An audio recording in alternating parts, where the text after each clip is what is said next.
Donc, bonjour à tous, je suis ravie de vous retrouver pour cette nouvelle vidéo sur l'oracle de la semaine du 10 octobre au 16 octobre.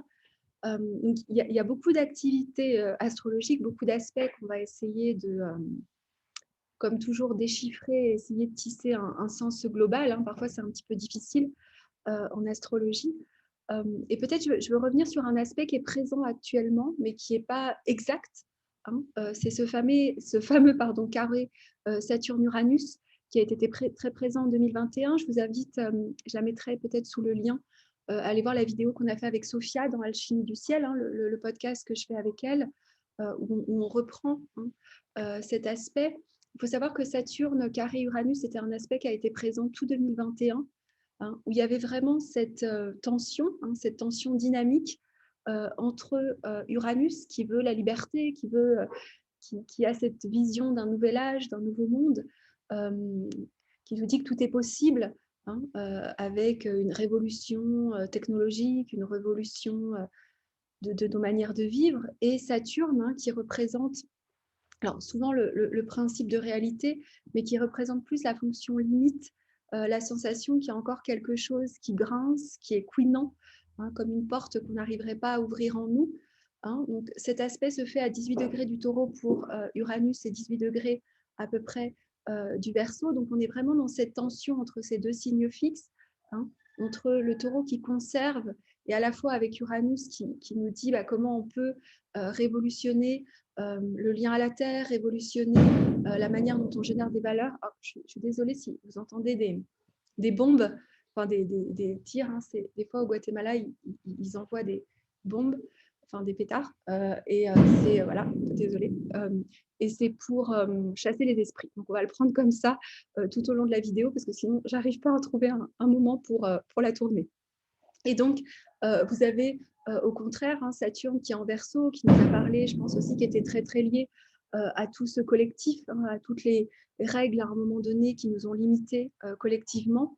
Donc cette tension peut réactiver cette chose pas très à l'aise, pas très confortable, entre notre désir de liberté et quand même la sensation au niveau intérieur qu'on a encore des règles, qu'il y a encore quelque chose en nous qui résiste.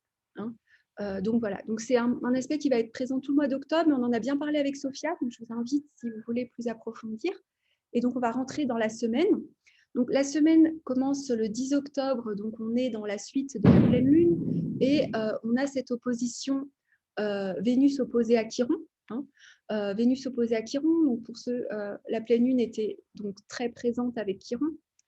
Et là, donc l'aspect est exact, puisqu'il était présent dans la pleine lune, mais il était à 1 degré. Il n'était pas vraiment présent. Donc, Vénus opposée à Chiron va beaucoup nous parler de la beauté, de notre valeur, de la valeur qu'on se donne. Les aspects Vénus-Chiron dans un thème de naissance sont des aspects, j'espère que je ne me répète pas, qui souvent, je trouve, montrent une capacité à voir le beau là où on ne le voit pas.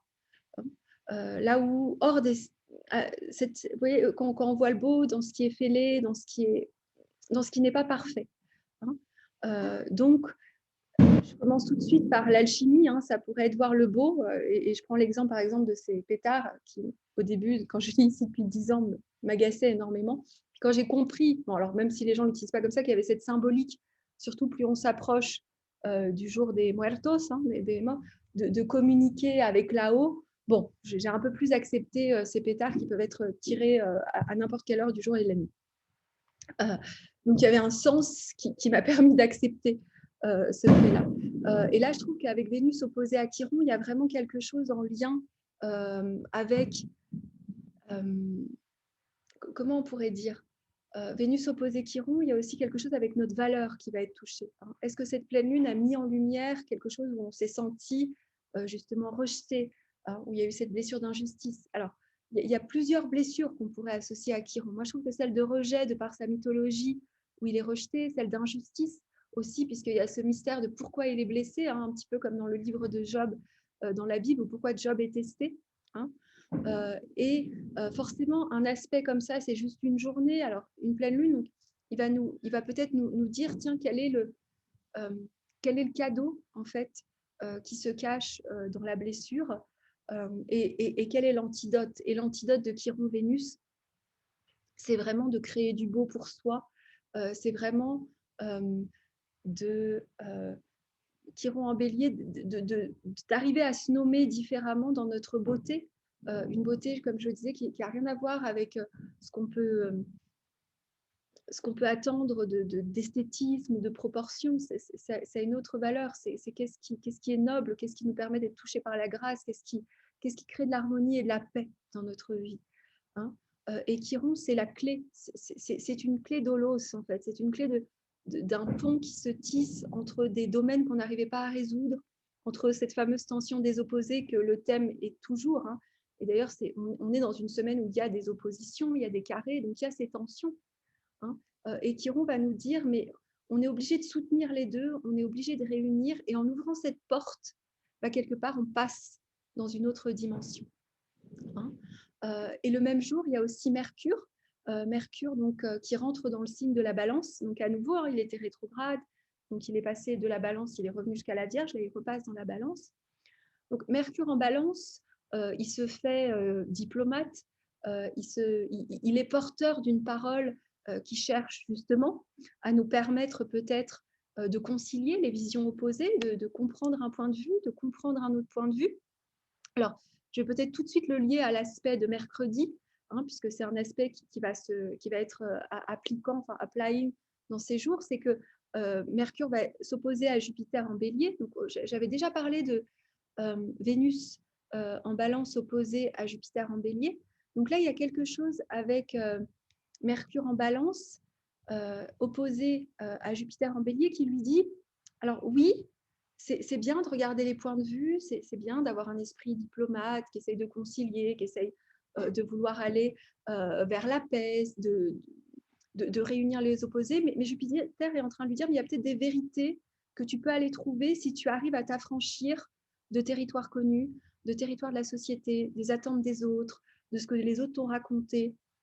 Il y a vraiment quelque chose qui nous invite, hein, je trouve, en ce mois de la Balance, avec Jupiter en face, à ne pas respecter le statu quo. Hein. Alors, donc, tout l'attention Saturne-Uranus. On pourrait voir un écho entre est-ce que je respecte la règle ou au contraire, est-ce que je fais ou est-ce que je coupe la tête à celui qui régnait en moi. Moi, j'aime beaucoup voir cette idée d'Uranus. Si une planète régnait en vous, donc Pluton, tout est dramatique, Mercure, tout est mental, Vénus, tout est amour ou désamour, Jupiter, tout est expansion et démesure, Saturne, tout est limité, Neptune, tout est flou artistique et une sorte d'addiction à pas savoir.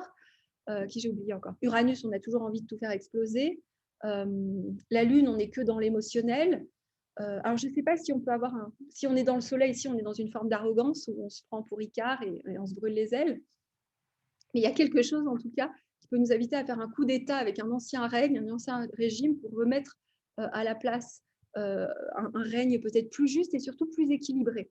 Hein, dans ce mois de Balance Bélier, plus équilibré entre moi et les autres, plus équilibré aussi entre des parties de moi-même qui avaient le dessus et des nouvelles parties Bélier, des nouveaux je suis, hein, qui voudraient se nommer et qui demandent à aller explorer, hein, pour tout simplement aller conquérir de nouveaux territoires. Hein. Il y a ce voyage de Jupiter qui, en Bélier, peut se faire un voyage intérieur ou identitaire aussi. Alors, parfois, on a besoin d'aller très, très loin, hein, pour se connaître. Donc voilà, je pense que bon, j'ai Jupiter au milieu du ciel, j'ai pratiquement toujours habité à l'étranger. Et donc ça, c'est l'aspect qui exacte le mercredi, hein, mais j'avais envie de le lier avec lundi pour créer du sens par rapport à cette semaine. Et ensuite, deux autres aspects qui sont intéressants et qui sont aussi liés, c'est comme on a le Soleil-Vénus qui s'approche, hein, ce sera, si je ne me trompe pas, le week-end, le 22, plus à la fin, donc dans 2 semaines, il y aura ce qu'on appelle le Vénus Star Point, hein, qui est la conjonction de Vénus et du Soleil, qui est assez belle, on y reviendra, car quand on dessine dans le ciel, ça dessine petit à petit toutes les conjonctions successives, une étoile à 8 branches. Donc forcément, Vénus et le Soleil, dans les semaines à venir, quand ils font des aspects, comme ils ne sont pas loin l'un de l'autre, ils vont faire des aspects un peu similaires. Je crois que je le disais dans mon texte de newsletter, les aspects, hein, dans la tradition hellénistique, ça veut dire est-ce que les planètes se voient? C'est-à-dire est-ce que même, ils allaient jusqu'à se dire est-ce qu'elles ont des rayons? Et est-ce que les rayons, finalement, suivant les angles, ils peuvent s'envoyer des rayons? Donc, ils peuvent s'aider. Et il y avait même une autre notion qui était parfois présente, qui était la notion de témoin. Est-ce que les planètes sont témoins l'une envers l'autre, hein? Est-ce qu'elles arrivent à témoigner, hein? Donc, je trouve ça intéressant de le voir aussi comme ça, hein. Donc là, le Soleil, mardi, va être en trigone à Saturne et ce sera autour de Vénus vendredi, hein, en plus le jour de Vénus. Donc, un trigone est un aspect souvent dit facile, même si je me rappellerai toujours dans mes études d'astrologie, une fois d'avoir lu ce livre, je regarde ma bibliothèque de Richard Heidemund, qui montrait le thème de quelqu'un qui avait plein de trigones et demandait dans ses conférences, mais alors, voilà, étudier le thème, qui ça peut être. Et c'était un des pires nazis qui avait fait de cette énergie de trigone quelque chose finalement de complètement opposé, hein. Donc, il faut toujours quand même prendre des précautions, hein.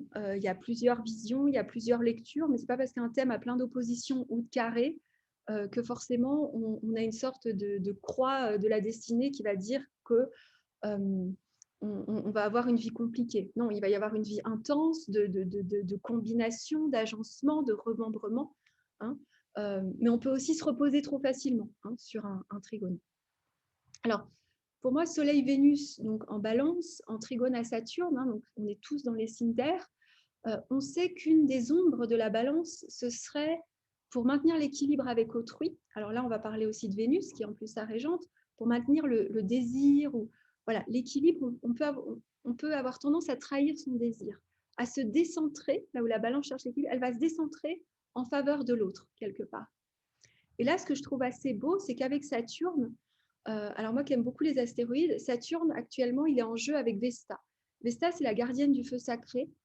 Les astéroïdes sont des portes d'entrée qui disent autrement ce que déjà les planètes principales disent, hein. Donc, on ne va pas rentrer dans ces querelles de chapelle qui est actuellement dans l'astrologie. C'est une autre point de lecture. Et souvent, ça peut redire quelque chose qu'on pourrait dire en astrologie traditionnelle. Donc, Saturne-Vesta en Verseau, on pourrait dire c'est vraiment le besoin de se retirer, de se recentrer. Le Verseau est l'échelle du collectif, là où la balance est l'échelle de l'interpersonnel.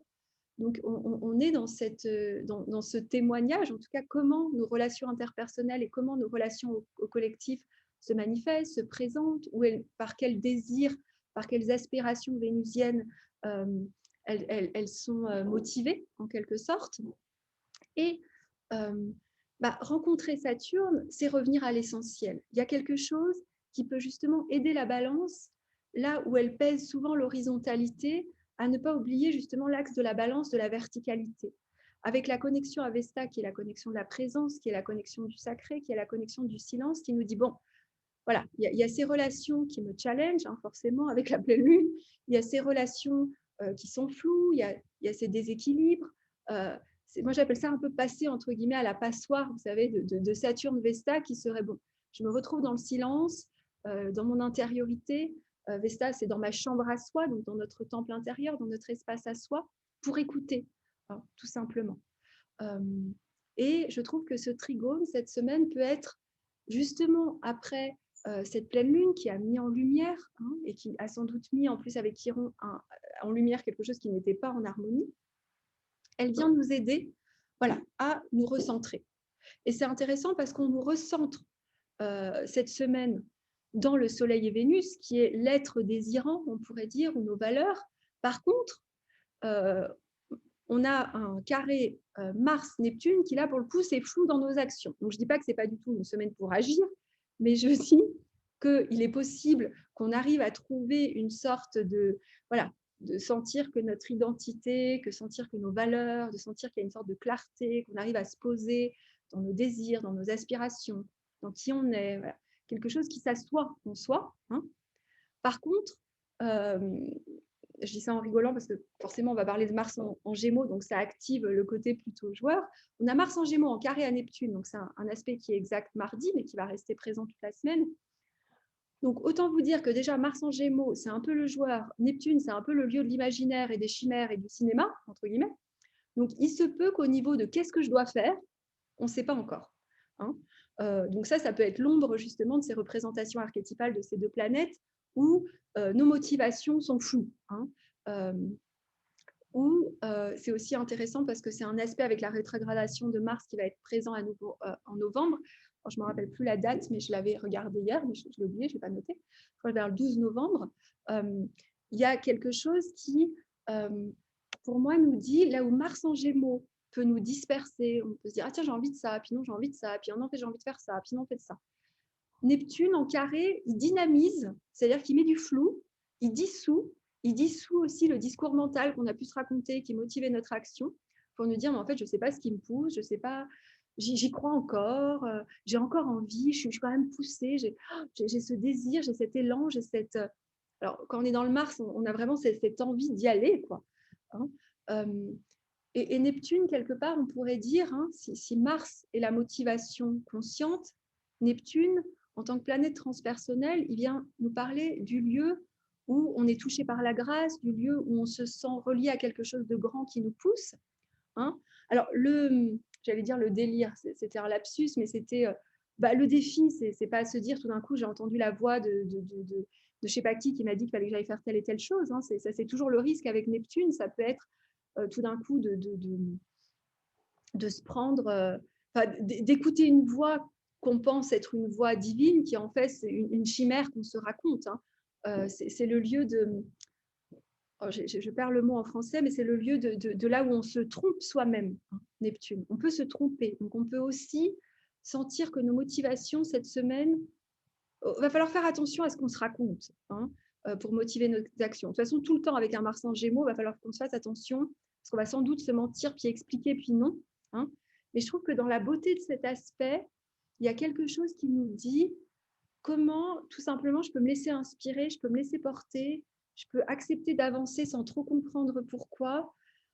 D'où l'importance de ce travail de Saturne, Soleil, Vénus, qui va nous ancrer dans nos valeurs, qui va nous asseoir quelque part.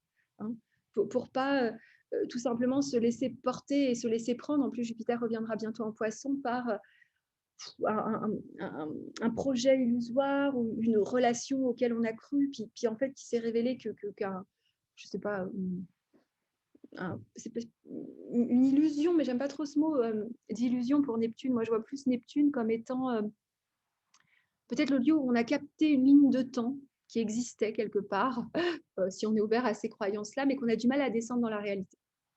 Voilà. Donc, c'est une semaine, comme vous voyez, qui est riche. Hein. Moi, je vous invite à prendre le temps d'intégrer toujours, après la pleine lune. Je ne suis pas, de par mon thème de naissance, et là peut-être qu'on pourrait dire que je me justifie, je donne généralement pas trop de recettes ou de conseils, hein, c'est l'ascendant Verseau qui se révèle. Par contre, je trouve que c'est intéressant d'observer. Moi, je dis souvent, on travaille avec les planètes en observant, aux pleines lunes, en connectant aussi avec ce qui est montré, ce qui est révélé. Souvent, les jours après la pleine lune nous permettent quelque part de rendre à la Terre, hein, dans ce cycle. Donc voilà, je dirais beaucoup de douceur avec nous-mêmes, parce que c'est des temps, et forcément avec octobre, novembre qui réactive, je trouve, ce carré Saturne-Uranus, c'est forcément des temps qui mettent des tensions.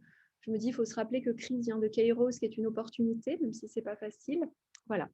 Donc sinon, je reste disponible. Je vous remercie pour vos commentaires, pour vos messages que je reçois en particulier. Voilà, je vous remercie vraiment de ce lien, de ce qui est créé. Et voilà, à partir, sinon pour mes actualités, donc lundi, je pense que je publie la vidéo dimanche. Hein, je commence les ateliers webinaires sur l'expérience amoureuse. Donc, si vous voulez nous y rejoindre, n'hésitez pas. Et voilà, et puis sinon, je continue avec les consultations que j'aime beaucoup vous partager pour les lectures plus particulières. Et sur ces mots, je vous souhaite une très belle semaine et prenez bien soin de vous.